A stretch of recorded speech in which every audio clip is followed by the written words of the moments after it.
I think when I was, I don't know, 5 or 6 or something, I thought I was insane. It was just strange. Because it was clear that other people did not, their mind wasn't exploding with ideas. It was like, that's strange. I don't think you'd necessarily want to be me. People would like it that much. It's very hard to turn it off. It's like a never-ending explosion. All the time.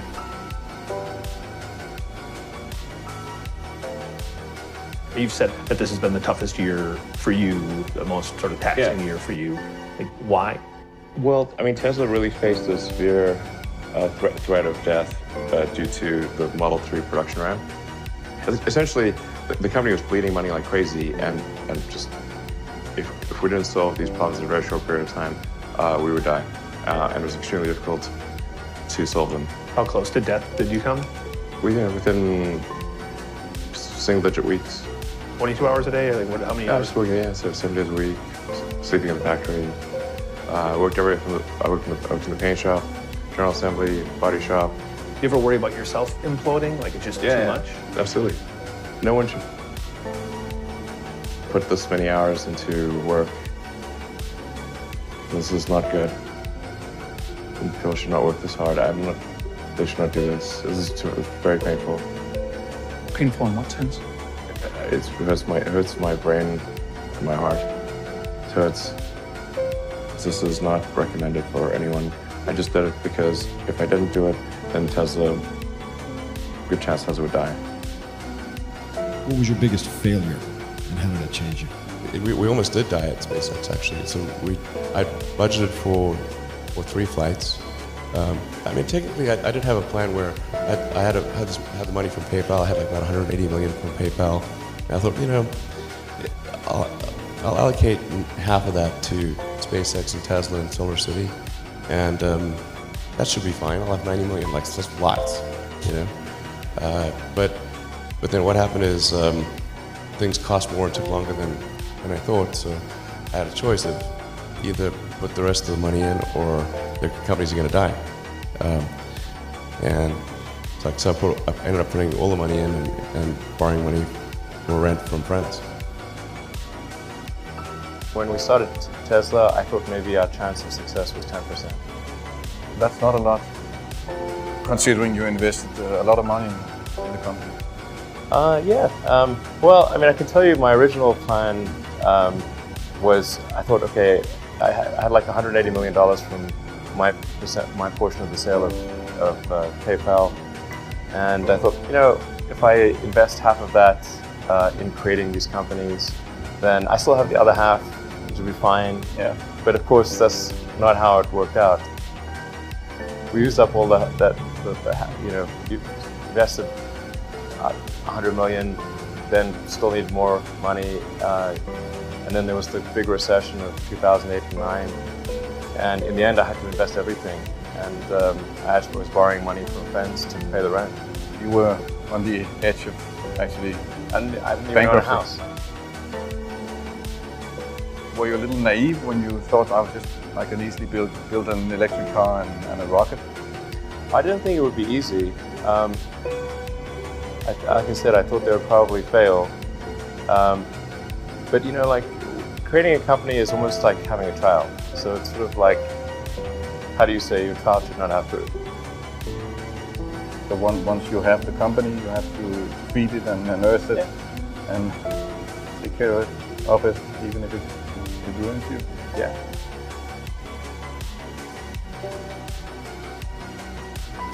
But suppose there was some tough times in 2008, end of 2008. How did you get through that period of crisis? Yeah. Can we just break for a second? Sure, of course. Do you want to wait a little while? Yeah, sure if it was worth it. Sure if it was worth it. If you have an advice to the young people globally who want to be like Elon Musk, What's your advice to them? I think that probably they shouldn't want to be. You? I think it sounds better than it is. Yeah, it's not as much fun being me as you think. There's definitely, it could be worse for sure, but it's, I'm not sure I want to be me. Depending on how well you want to do, particularly if you're starting a company, you need to work super hard. So what does super hard mean? Well, when my brother and I were starting our first company, instead of getting an apartment, we just rented a small office and we slept on the couch. And we showered at the YMCA, and we're so hot up we had just one computer. So the website was up during the day, and I was coding at night, 7 days a week, all the time. And I sort of briefly had a girlfriend in that period, and in order to be with me, she had to sleep in the office. So work hard, like, I mean, every waking hour. That's the thing I would say, particularly if you're starting a company. Just work like hell. I mean, you just have to put in, 80 to 100 hour weeks every week. And then all those things improve the odds of success. I mean, if other people are putting in 40-hour work weeks and you're putting in 100-hour work weeks, then even if you're doing the same thing, you know that in 1 year you will achieve what they achieve. You will achieve in 4 months what it takes them a year to achieve. Trying to build a company and have it succeed is like eating glass and staring into the abyss. I mean, what tends to happen is it's sort of quite exciting for the first several months of starting a company, and then reality sets in. Things don't go as well as planned. Customers aren't signing up. The technology or the product isn't working as well as you thought, and then that can sometimes be compounded by a recession, and it can be very, very painful for several years. So I think, frankly, starting a company, I would advise people to have a high pain tolerance. When you had that third failure in a row, did you think, I need to pack this in? Never. Why not? I don't ever give up. I mean, I'd have to be dead or completely incapacitated. So many people try to talk me out of starting a rocket company. It was crazy. What did they tell you? One good friend of mine collected a whole series of videos of rockets blowing up and made me watch those. She just didn't want me to lose all my money. How did you figure you were going to start a car company and be successful at it?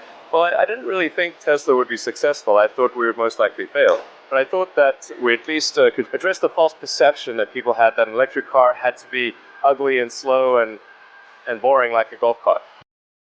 But you say you didn't expect the company to be successful, then why try? If something's important enough, you should try, even if the probable outcome is failure. And that's actually been a very difficult journey, I have to say. Yeah. My priority right now is to try to add some more management bench strength to Tesla in particular, so that I can take a vacation. In the last 12 years, I've only tried to take a week off twice. The first time I took a week off, the Orbital Sciences rocket exploded, and Richard Branson's rocket exploded in that same week. Second time I took a week off, my rocket exploded.